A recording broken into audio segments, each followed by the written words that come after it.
अध्याय 26। रुद्राक्ष धारण करना वैज्ञानिक या मात्र आस्था। रुद्राक्ष प्रकृति की एक ऐसी विलक्षण वस्तु है जिसका वर्णन व महात्म्य हमारे अनेक प्राचीन ग्रंथों में वर्णित है। रुद्राक्ष के वृक्षों पर लगने वाले फल के बीज को रुद्राक्ष कहते हैं। ये एक दिव्य शक्ति बीज है जो शिव तत्व से जुड़ा है। इसमें आध्यात्मिक विश्वरूपता के साथ साथ विद्युत चुंबकीय गुण भी है।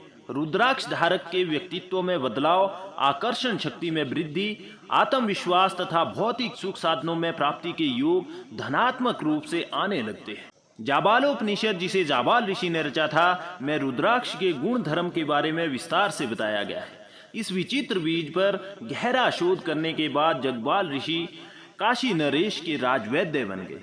अपनी चिकित्सा में वे रुद्राक्ष का बहुत प्रयोग करते थे। उन दिनों अन्य वैद्य भी इसका प्रयोग रोग निवारण में करने लगे।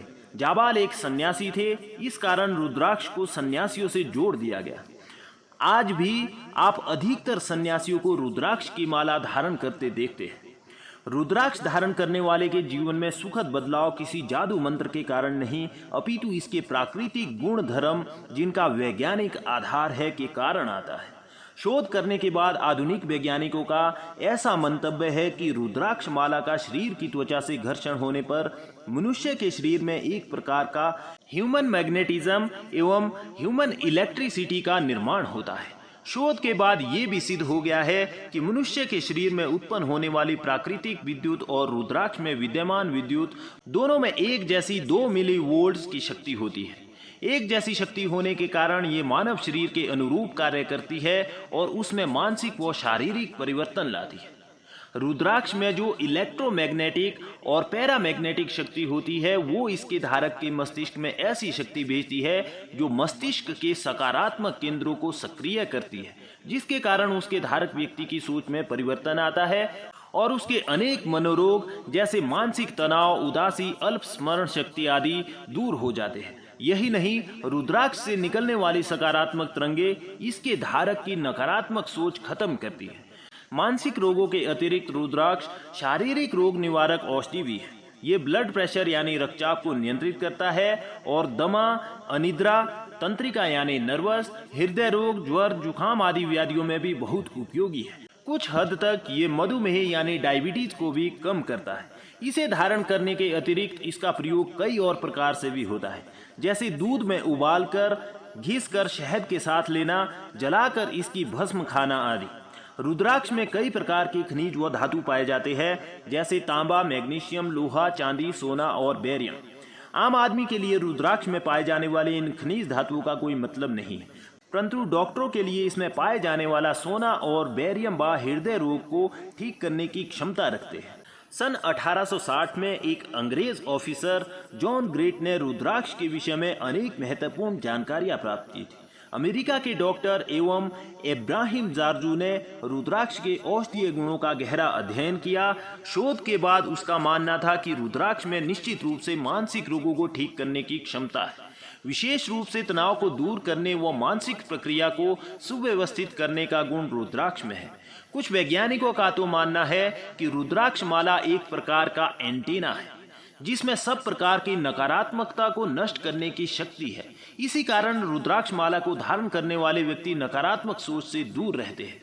आपको ये जानकर आश्चर्य होगा कि रुद्राक्ष भारत में ही नहीं, अपितु Nepal, Sikkim, Bhutan, Malaysia, Indonesia, Brazil, Java और म्यांमार में भी पाए जाते हैं।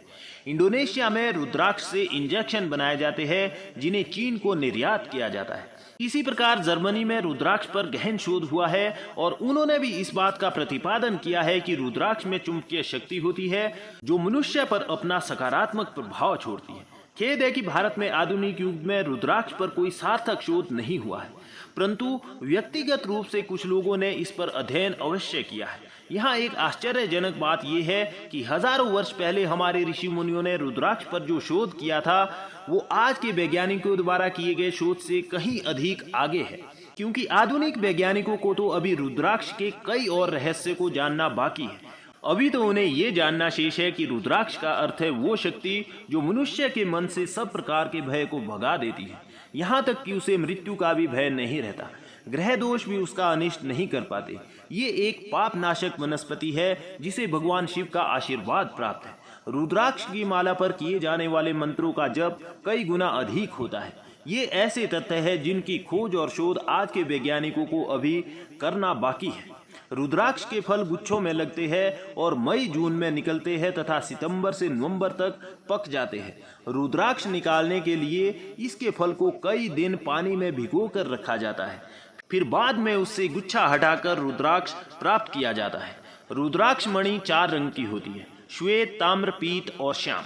रुद्राक्ष में जो छिद्र होता है वो प्राकृतिक ही होता है, बस उसे सुई द्वारा खोलकर साफ किया जाता है। रुद्राक्ष के संबंध में एक अद्भुत बात यह है कि इसके एक ही पेड़ पर 1 से 14 मुखी तक के रुद्राक्ष पाए जाते हैं, जबकि आंवले के पेड़ पर एक ही तरह के यानी 7 फांक वाले फल लगते हैं। ये भी प्रकृति का एक आश्चर्य है।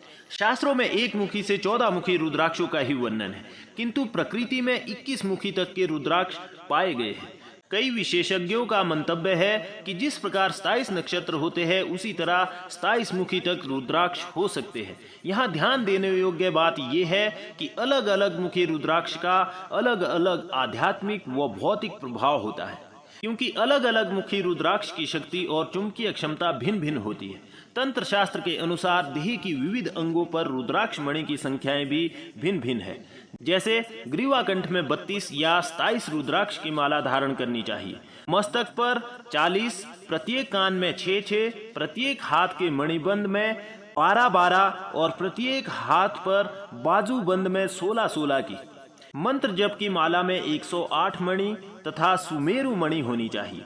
रुद्राक्ष मणियों के मुख एक दूसरे के आमने सामने होने चाहिए, वरना उसका प्रभाव कम हो जाएगा।